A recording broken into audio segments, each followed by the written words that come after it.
are you? Get on the bed. What are you doing Get on in the my bed. house? Put that down. Get out of my house. Put that down. Get out. Get down. Get out.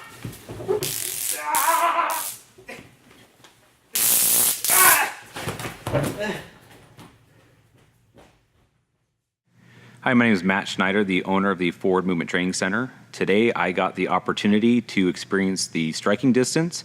My background's in law enforcement. I've been in law enforcement for about 13 years, and I've had a lot of experiences with various use of force scenarios.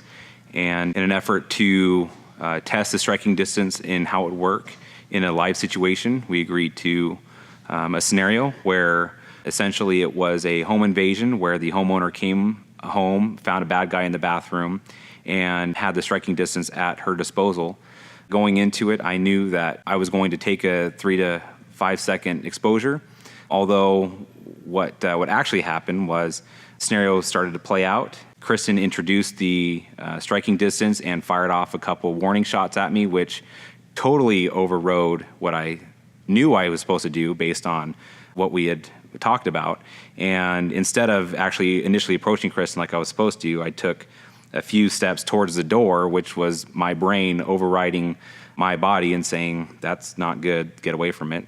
But knowing that the goal was to get the exposure, I readdressed Kristen, actually closed the distance on her and attacked her on the bed, and was exposed with the side probes of the striking distance initially until Kristen was able to create distance based on that exposure, in which time she followed up with probably only about a second and a half, maybe a second and a half of exposure with the front of the striking distance, and that's all I could handle. That literally kind of dropped me to my knees, so I had to get that off of me as quickly as possible.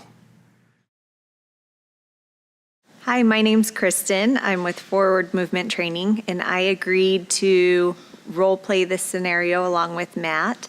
I just want to reiterate the importance of actually using the tools and practicing with them, because anybody can buy a tool and just set it on their nightstand, but when you're under stress, you forget how to use it. So it's very important that you practice with those tools and you know how they work so that you're not caught in a situation where it goes out the window.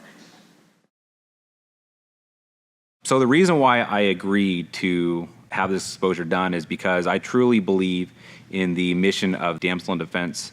So when Bethany and Mindy asked if I would take the exposure, I was happy to do so. I don't know that I would readily volunteer for it again, but it's a good product, and the Damsel line is awesome.